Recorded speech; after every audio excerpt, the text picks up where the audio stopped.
Bonjour à toutes et à tous et bon réveil matinal sur Free Matin. Le dialogue politique est une assise organisée au Bénin entre le gouvernement du président Patrice Talon et l'opposition à la suite de la crise politique de 2019 ayant suivi les élections législatives du 28 février 2019.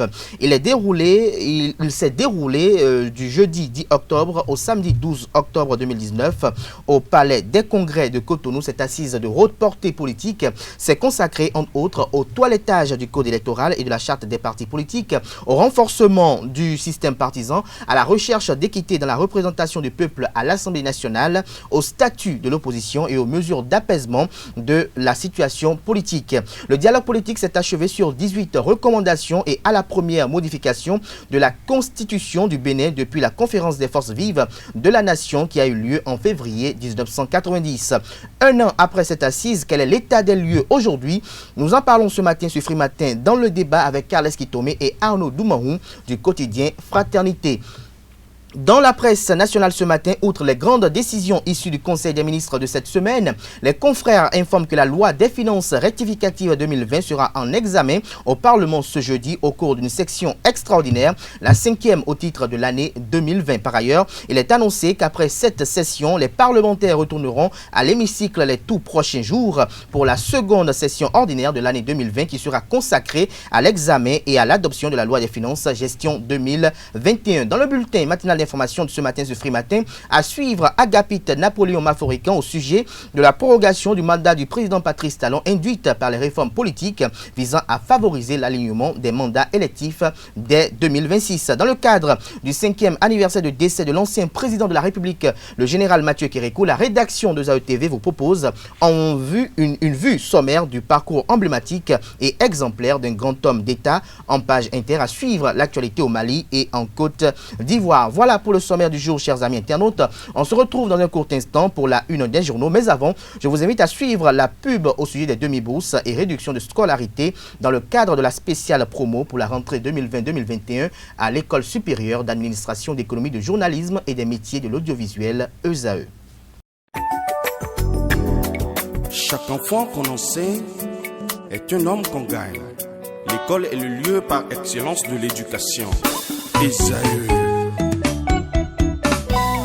Étudiants, étudiantes, nouveaux bacheliers, parents d'élèves, une raison de plus pour choisir l'excellence. Et oui, bénéficier des demi-bourses et de réduction de scolarité à ESAE. Payer 250 000 au lieu de 500 000 en licence 1, 2 et 3 sciences juridiques, économiques, de gestion et en journalisme. Et pour les 100 premières inscriptions en administration des finances et administration générale, bénéficier d'une réduction et payer 400 000 au lieu de 500 000. En master 1 et 2, 500 000 au lieu de 800 000 en administration des affaires, 600 000 au lieu d'1 million en journalisme. Faites partie des 100 premiers inscrits en administration des finances et administration générale pour bénéficier de la réduction. Payez 800 000 au lieu d'1 million. À ESAE Cotonou et Parakou, la rentrée est effective. Le dossier d'inscription est disponible en téléchargement à l'adresse suivante www.esae.bj/ESAE2019 ou renseignez-vous à ESAE Cotonou au 96 80 55 11 98 98 14 00 90 93 65 21 à ESAE Parakou au 96 68 16 14 97 77 51 47 à ESAE, l'épanouissement et le développement est au cœur de notre succès.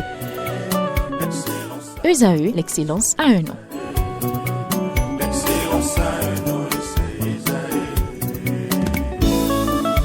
La rumba, c'est la musique des sages. Et ESAE, c'est l'école des sages. Bonjour à nouveau fidèles amis internautes de ZAE-TV. Nous démarrons la une des journaux comme il est de coutume tous les matins par le quotidien Maison, l'informateur qui titre en manchette ce matin équipement de l'Agence nationale pour la transfusion sanguine. Patrice Talon décaisse 1 milliard de francs CFA pour la mère et l'enfant.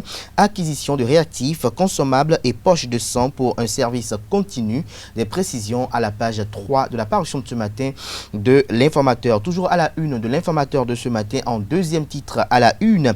5e anniversaire de décès du général Mathieu Kérékou. Fred Adriano Kwenu écrit à la classe politique. Son adresse vous est publiée dans les colonnes de la parution de ce matin de l'Informateur qui titre également à la une ce matin. Mécanisation de l'agriculture, le pouvoir débloque 10 milliards pour 600 tracteurs.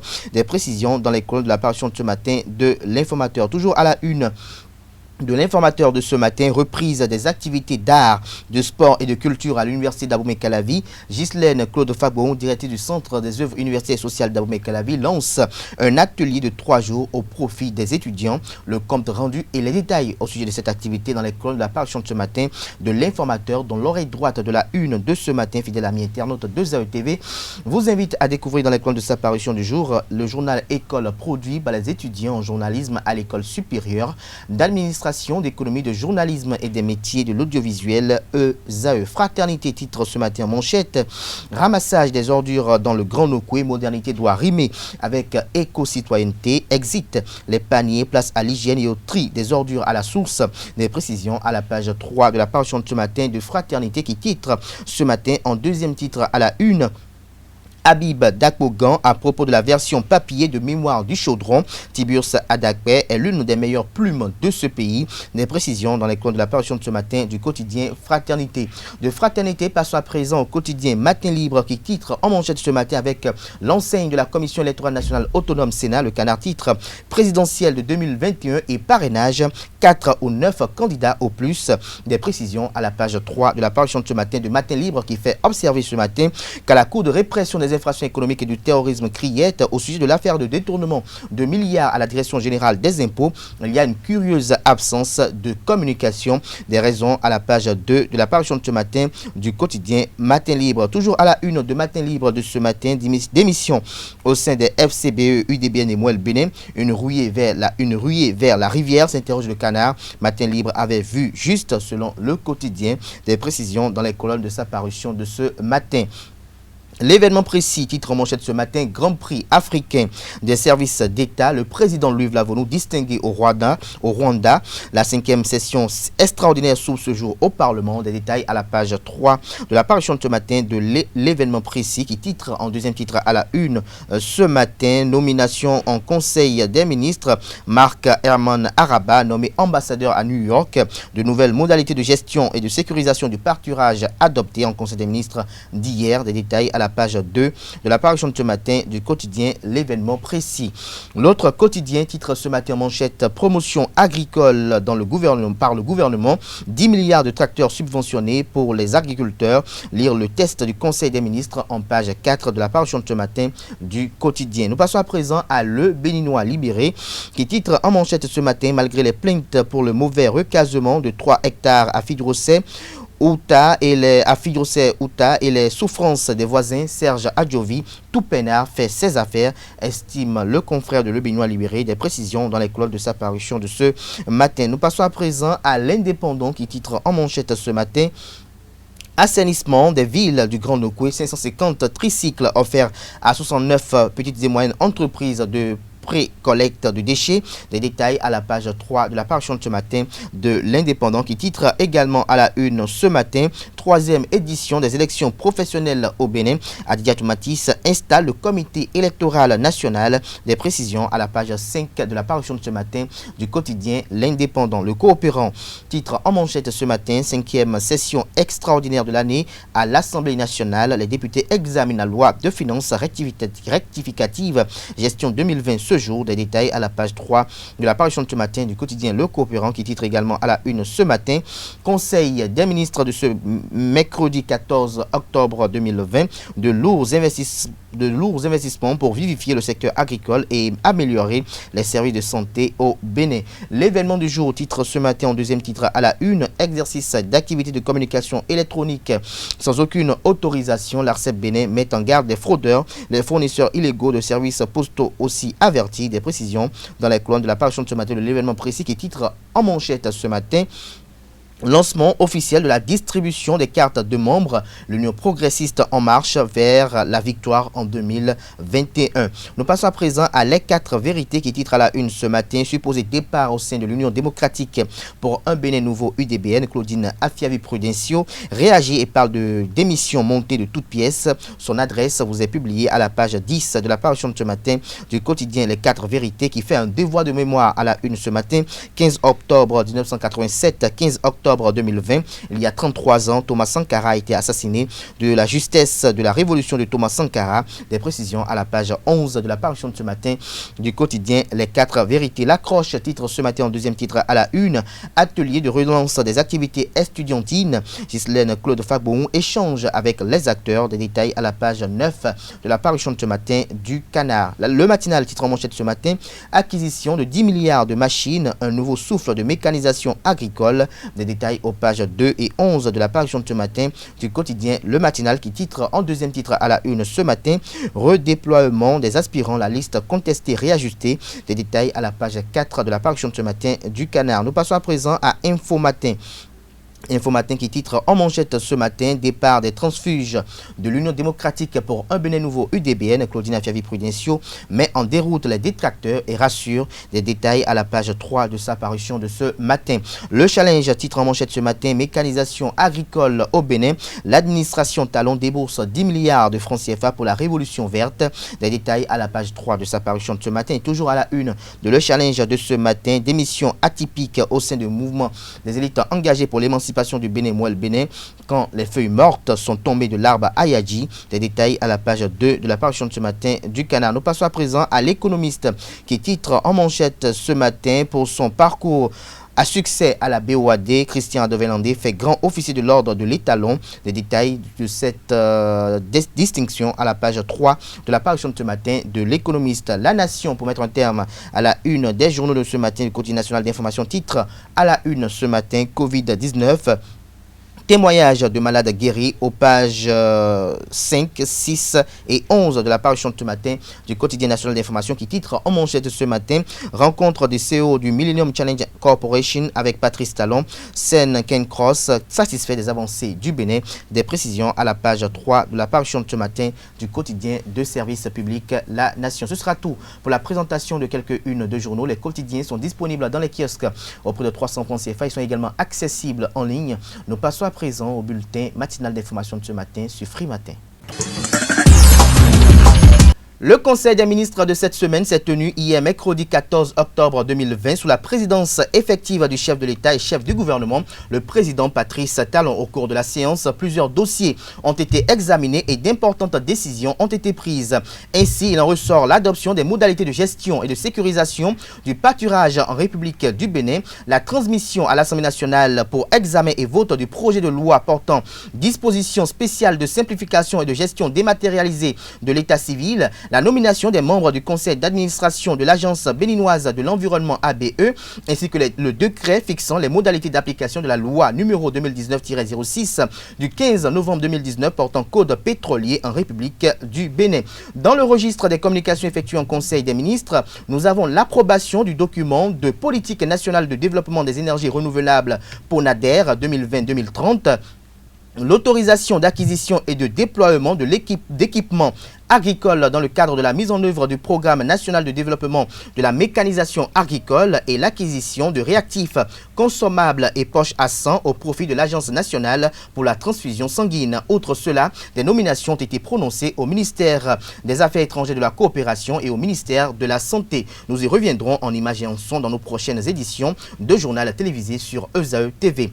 14 octobre 2015, 14 octobre 2020, il y a 5 ans que le général Mathieu Kérékou a plongé tout un pays dans le deuil. Surnommé le père de la démocratie béninoise, Mathieu Kérékou est l'acteur politique qui aura le plus marqué la vie politique du pays. À l'occasion du 5e anniversaire de son décès, je vous invite à suivre ce commentaire sur Image qui retrace de façon sommaire le parcours de ce grand homme d'État, ancien président de la République du Bénin.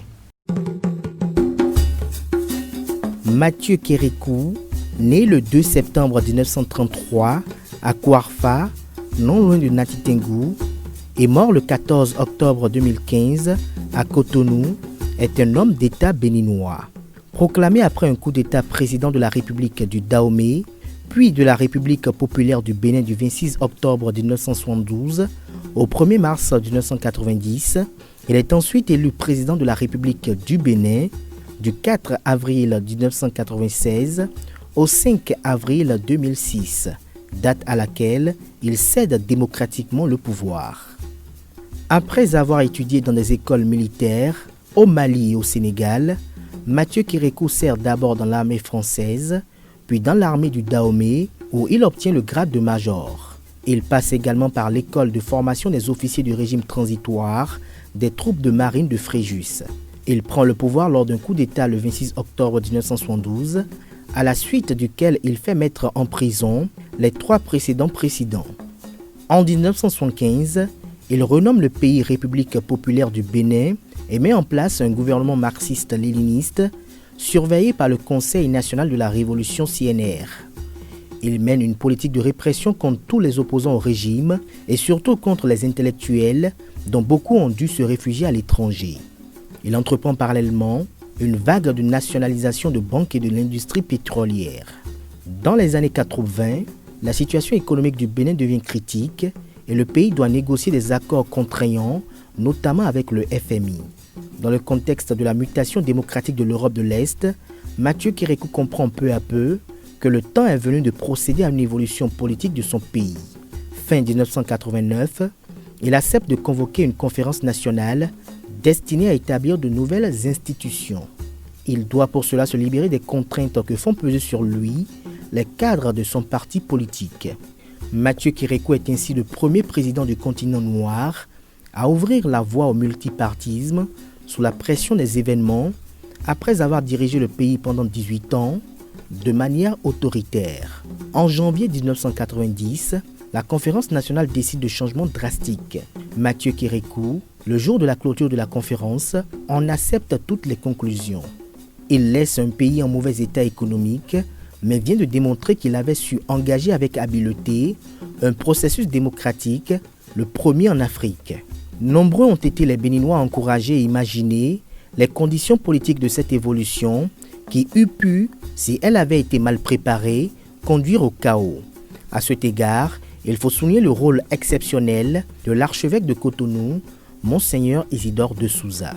Mathieu Kérékou est battu lors de l'élection présidentielle de 1991 par Nicéphore Dieudonné Soglo.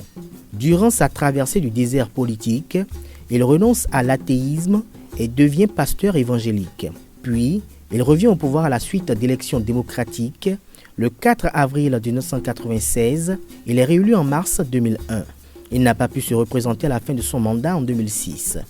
Durant ces 2 mandats de 1996 à 2006, le président Kérékou a respecté de manière stricte la séparation des pouvoirs.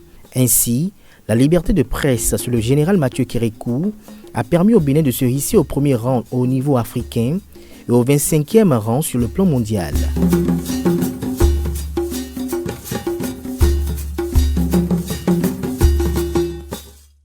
En politique, alors qu'il a pris fonction le 6 avril 2016 pour un mandat de 5 ans, le président de la République, Patrice Talon, a vu son quinquennat prorogé par les réformes politiques visant à favoriser l'alignement des mandats électifs dès 2026. Lesquelles réformes ont été consolidées par le législateur à travers la Constitution béninoise révisée dans ses dispositions transitoires et le code électoral adopté en 2019. L'une des grandes innovations du code électoral, par exemple, est le décalage d'avril à mai de la date de prestation de serment du président de la République. Constitutionnellement, son mandat est prorogé jusqu'au 22 mai 2021 à minuit. ESAE TV s'est rapproché du consultant média communication et analyste politique Agapite Napoléon Maforica afin d'en avoir une explication plus approfondie. Je vous invite à suivre ses impressions au micro de nos reporters. Le problème qui est évoqué ici, c'est justement l'encadrement des dates des élections dans la nouvelle mouture de la Constitution, donc la Constitution révisée de 2019. Les collègues estiment que, certains collègues estiment que le fait de programmer la prise de fonction, le début de fonction du nouveau président de la République au 4e dimanche du mois de mai, donc qui créera justement cette année, en tout cas l'année où finit le mandat de l'actuel président, une sorte de rallonge est une prorogation, est un processus donc, de révision donc, de la Constitution du point de vue prorogation du délai du mandat. Ce qui n'est pas exact. Ce qui n'est pas exact parce que nulle part la Constitution révisée n'a touché au mandat. Bien au contraire, elle l'a encadré, elle a resserré dans ce qui a été prévu par le Constitution de 90 et validé plusieurs fois par la Cour constitutionnelle rappelé plusieurs fois par la Cour constitutionnelle à travers plusieurs décisions. Donc, il n'est nullement question d'une quelconque prorogation du mandat du président, bien il est question d'encadrement. Et en termes d'encadrement, contrairement à la Constitution de 90, qui n'a pas prévu les délais de la tenue des élections de passation de charge, mais qui s'est contenté de prévoir le délai entre le premier tour et le second tour. Le deuxième tour devant se dérouler 2 semaines après le premier tour. Ça a créé tellement de situations dans la mise en œuvre, notamment en 2001, où le désistement du président Soglo a failli faire capoter le processus. La Cour a dû parer au plus pressé à travers des décisions, heureusement d'ailleurs. Donc, la nouvelle constitution a prévu la date du premier tour, la date du second tour et à quel moment le président de la République élu prend fonction à travers le serment présidentiel. Donc, nulle part, il y a question de prorogation du mandat. Il y a question de prorogation du mandat. Donc, le président Talon va finir son mandat le 5 avril 2021 à minuit. Mais le nouveau président n'est pas encore élu, puisque lui, il ne serait élu que soit au premier tour du 11 avril, soit 2 semaines après la proclamation des résultats. Donc, ne peut prendre fonction que le 23 mai. Entre le 5 avril à minuit et le 23 mai, il se pose, et il y a un intervalle de temps, il y a 45 jours pratiquement, qui ne peuvent plus être utilisés réellement par le président Talon comme des jours d'action captivante ou d'entreprise formelle, mais c'est des jours au cours desquels le gouvernement en plein texte, le chef d'État est toujours le chef d'État du Bénin. Il va gérer les affaires courantes, mais il est toujours le porte-parole du Bénin jusqu'au moment où le nouveau président soit élu. Alors, donc la polémique est de savoir est-ce qu'il peut conduire les travaux,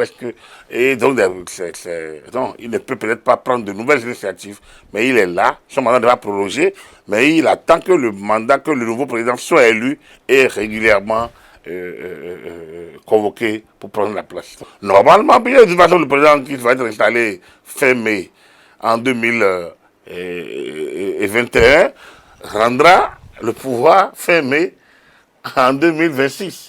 Donc il n'y aura plus question de réajustement et autres. Parce que cette année charnière, l'année de transition, de tout ça qui crée cette situation, c'est des situations gérables par ailleurs.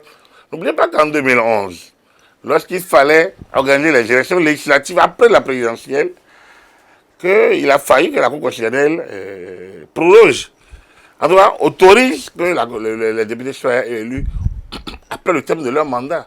Ça a déjà existé. Mais ici, dans le cas d'espèce, c'est même la Constitution même qui a prévu l'ajustement. Or, la Constitution révisée, donc la loi constitutionnelle votée par les députés du 31 octobre au 1er novembre 2019, est validée et promulguée par le chef de l'État le 7 novembre 2019, a la même valeur que la loi de 90 portant constitution de la République du Bénin. C'est des lois constitutionnelles. Et donc, à la loi de même valeur, la plus récente complète les dispositions de la précédente. Nous ne sommes pas en opposition complète. Donc, ça crée une petite situation donc, de gestion qui ne sont pas des situations jamais connues. Hors de nos frontières, une nouvelle attaque des hommes armés a fait au moins 12 morts dans le rang des soldats maliens dans la nuit du lundi à mardi 13 octobre 2020. L'attaque a eu lieu dans la région de Mopti, au centre du Mali. Des groupes armés non identifiés ont pris pour cible lundi le poste militaire de Sokoura dans la région de Mopti, au centre du Mali. La séance des échanges de tirs a fait une dizaine de morts dans le rang des soldats maliens. En Côte d'Ivoire, pour finir, pour le président de la commission électorale indépendante CEI, Ibrahim Kuibié, Kubière Koulibaly, le retrait des commissaires centraux représentant l'opposition ivoirienne de la CEI n'affecte pas la crédibilité du processus électoral en cours. Rappelons qu'à quelques semaines de l'élection présidentielle en Côte d'Ivoire, le Parti démocratique de Côte d'Ivoire, PDCI, ex-allié au pouvoir, a demandé à son représentant de ne pas prêter serment pour siéger à la CEI centrale, suivi quelques semaines du retrait des représentants des plateformes de l'opposition AFD et LMP. Si d'aucuns pensent que ce retrait va affecter le scrutin en cours, rien de tel n'est à craindre selon le président de la CEI, Ibrahim Kubière Koulibaly. Ce sera tout pour la présentation de ce bulletin matinal d'information. On retrouve à 19h Carles Kitome pour la grande édition du journal télévisé sur Ezaï TV. Mais avant, vous allez le suivre dans un instant avec Arnaud Doumarou pour le débat. Le débat sur Free Matin, Arnaud Doumarou, Carles Kitome, bonjour à vous. Bonjour Abdelkader Achirou. Alors, Carles Kitome, il y a un an que le dialogue politique s'est tenu, des recommandations ont été, je dirais, prises et également la constitution a été modifiée. Est-ce que tout ce qui a été fait, est-ce qu'aujourd'hui vous pouvez dire que le dialogue politique a été utile pour la classe politique béninoise? D'entrée, je dirais oui, parce que c'est toujours bien, c'est toujours mieux de s'asseoir pour échanger, c'est toujours bien d'essayer de lever des coins de voile ou des divergences. Ça, c'est une vérité universelle et l'homme, la faculté qui distingue l'homme des autres animaux, c'est surtout le dialogue, c'est la parole. Et donc, je crois que c'était bien de tenir ce dialogue politique. Mais je pense que le premier test de ce dialogue politique, c'était les communales passées. Et je ne pense pas qu'avec les communales passées, on soit comblé avec la façon dont les élections étaient gérées, les résultats, la nomination, la désignation des maires, parce qu'il s'est créé après une grosse confusion. Et moi, je disais déjà depuis un an, au thème de ce dialogue politique, qu'il fallait que ceux qui étaient à ce dialogue devraient avoir pris toutes les dispositions pour que les communales soient sans faille et que les présidentielles ne souffrent pas de contestation. Mais personnellement, je pense que cette épreuve-là, le dialogue social n'a pas vraiment réussi sur ce plan-là, parce qu'aujourd'hui, jusqu'à ce jour, je crois qu'il y a toujours des réminiscences de ces communales. Je pense qu'il y a encore des gens qui en ont au travers de leur gorge après ces communales. Et j'estime qu'il aurait fallu un second dialogue politique après les communales pour corriger le tir avant la présidentielle, étant donné qu'aujourd'hui, nous sommes déjà dans les castels, dans les stand-by et nous ne savons pas le sujet de parrainage et beaucoup d'autres sujets sont encore des sujets qui retiennent l'attention, qui fâchent, des sujets sur lesquels nous sommes partagés, des sujets sur lesquels des gens qui ont voté les lois eux-mêmes ne sont pas vraiment, ils ne peuvent même pas expliquer, ils ne comprennent pas, ils expliquent diversement. Et j'estime que tout ce qui est fait, c'est notamment pour la postérité. Et dans ce contexte, il aurait fallu qu'on le fasse autrement. Et donc, à mon avis, le dialogue politique, il était très utile, mais je ne pense pas qu'il ait pu atteindre les objectifs que, en fait, nos attentes n'ont pas été atteintes. Parce que ceux qui les ont organisés, ce n'est pas nous, mais nous, quand il y avait ce dialogue politique, on s'est mis dans une posture que ça allait résoudre pas mal de problèmes. Mais je ne pense pas qu'aujourd'hui, on puisse dire, les mains, que ça a résolu nos problèmes. Arnaud Doumarou, un an après le dialogue politique qui s'est déroulé au lendemain des élections législatives avec les violences post-électorales et post-électorales et autres, est-ce que vous pensez que le dialogue politique avait été opportun en ce moment en 2019, en octobre 2019? Le dialogue politique opportun, je ne dirais pas, mais je dirais que c'était plus que nécessaire d'aller à cette table de dialogue-là, parce qu'on dit que un bon, qu'on appelle... Un arrangement même médiocre. Un arrangement vaut mieux qu'un bon procès. Merci à toi, Carlos Kitome. Un arrangement médiocre vaut mieux qu'un bon procès. Donc, je crois qu'il vaut mieux aller au dialogue que de prendre d'abord les armes, puisque même quand vous prenez les armes, après, vous redescendez pour aller au dialogue. Pour aller à la table de négociation, pour échanger, pour trouver des compromis. Voilà. La question ici fondamentale, c'est comment est-ce que ce dialogue a été organisé chez nous? Est-ce que les protagonistes, ou je dirais, est-ce que tous les protagonistes étaient à la table de il y avait l'opposition, il y avait la mouvance. Vous avez quelle opposition à cette parodie de dialogue politique que nous avons organisé chez nous? Vous n'avez que un FCBS au pied qui était allé à cette rencontre-là pour discuter. Mais est-ce que vous avez les têtes fortes de l'opposition béninoise à ces échanges? La réponse est non. Nous n'avions pas eu cette tête forte de l'opposition à ces échanges-là. Ce qui veut dire déjà qu'on n'est pas parti sur de bons pieds à l'occasion de ce dialogue-là. Toujours étaient invités à ce dialogue les partis régulièrement enregistrés au Bénin. Et il y avait FCBE, il y avait Dynamique Unité pour le Développement, lorsque vous êtes DBN, PRD. Lorsque vous êtes en crise, c'est lié aux élections. Oui, je suis d'accord. Mais si vous n'avez pas une existence légale pour participer aux élections. Oui, mais pourquoi on n'a pas eu l'existence légale? Justement, ce sont les contraintes qu'on a imposées par rapport au niveau du ministère de l'Intérieur, par rapport à un récépissé qu'il fallait obtenir à la Cour constitutionnelle qui était sorti finalement de nulle part. Mais la question n'est pas là. La question de l'Intérieur, le récépissé. Le récépissé du ministère de l'Intérieur et au niveau de la Cour constitutionnelle, il devait avoir un autre document. Mais la question fondamentale, c'est que lorsque vous êtes en crise et vous voulez aller au dialogue, on ne regarde plus est-ce que tel a eu tel document. On dit qu'on est en crise, on vient aller dialoguer. Et tu dis, mais non, toi, tu n'as pas mis ton costume.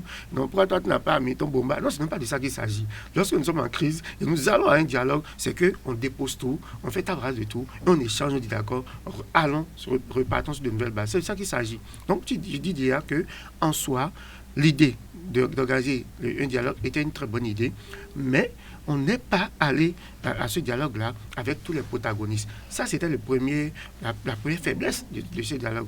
Mais toujours est-il qu'il y a eu dialogue. On savait déjà les problèmes. Mais lorsqu'on laisse la forme de ce dialogue, lorsqu'on rentre dans le fond, est-ce que les questions débattues, est-ce qu'elles vont combler les espérances? Justement, il y avait la libération des prisonniers, il y avait... Lorsqu'on rentre dans le fond, vous imaginez par exemple qu'on dit amnistie à tout le monde, alors que pour la première fois dans notre histoire démocratique, l'armée a ouvert le feu sur des civils. Et donc, on va à ce dialogue-là, on fait amnistie à tout le monde, on dit, bon, tout le monde est pardonné. Je dis, une décision de cette nature-là, alors même qu'on n'est pas à ce dialogue-là, tous les protagonistes, c'est des trucs qui aujourd'hui, nous laissent des arrière-goûts amers. Mais toujours est-il que, si vous êtes allé à ce dialogue dans le sens de corriger le tir, quels sont les résultats aujourd'hui? C'est ça que je vais regarder. Je ne vais pas reculer pour dire, voilà, dans la forme, telle chose n'a pas marché, mais la finalité. Finalement, les gens ont échangé, supposé échanger. Les gens connaissaient déjà les problèmes qu'on avait, mais est-ce qu'aujourd'hui, les mêmes problèmes ne demeurent pas? Si aujourd'hui, les mêmes problèmes demeurent, est-ce qu'on peut dire... Justement, Kalash Kitome était en train d'évoquer des problèmes. Est-ce que Kalash Kitome, vous pensez qu'il y a une nécessité peut-être aujourd'hui encore d'organiser un dialogue politique à la veille de l'élection présidentielle? Lorsque vous parlez de ces problèmes-là aujourd'hui, est-ce que vous pensez qu'il est utile encore d'organiser un dialogue politique ou bien les dialogues politiques n'ont pas été véritablement fructueux? Je vais me répéter, un dialogue politique, c'est toujours bien. C'est toujours bien. Et à mon avis, on aurait pu le faire avant d'entrer dans ce délai de 6 mois qui nous sépare de la prochaine présidentielle. Et je ne sais pas s'il est encore possible de le faire, que ça apporte un changement aujourd'hui. Sinon, entre les législatives de 2019 et les communales de 2020, il y a eu quel changement? Aux législatives, nous n'avions que 2 partis qui étaient l'Union progressiste et le Bloc républicain. Et cela a créé une tollée, il y a eu pas mal de revendications. Et pour les communales, nous avons eu pratiquement les mêmes problèmes. À la différence que cette fois-ci, il y a 3 partis qui sont revenus, qui ont été quand même qualifiés pour prendre part au communal, l'UDBN, Moël Béné et puis PRD. Et pour quel résultat? Après, à la fin du processus, il y a des critères qui ont encore éliminé certains de ces partis parce qu'il y a eu des réclamations qui sont entrées en vigueur après les élections, ce qui a fait que des partis qui ont bien pu prendre part à ces communales ne pouvaient pas espérer avoir des sièges. Il y a un autre critère du code électoral nouveau qui faisait que des gens qui ont quand même eu des voix dans beaucoup de localités ne pouvaient même pas voir leurs représentants siéger. Et je pense que tout cela, c'est des sujets à frustration. En évoluant dans le processus, au moment où il a fallu installer les maires, il y a un parti qui à la lecture de la loi, pensait avoir déjà au moins 10 communes à son actif, 10 postes de maire.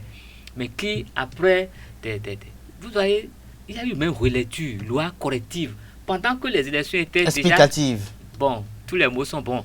Tout ce qui est sur les élections était déjà terminé et compte tenu du code qui existait, on savait ce que ça donnait comme résultat. Mais il y a une loi en cours de jeu qui a encore changer les choses. Et Est-ce que quand on regarde le très près tout ceci, est-ce qu'on ne sent pas que les politiques eux-mêmes ont failli à leur mission? Est-ce que à un niveau donné, les acteurs politiques eux-mêmes ont manqué d'objectivité? Je me demande si ces acteurs politiques ont des miroirs chez eux. Je ne sais pas.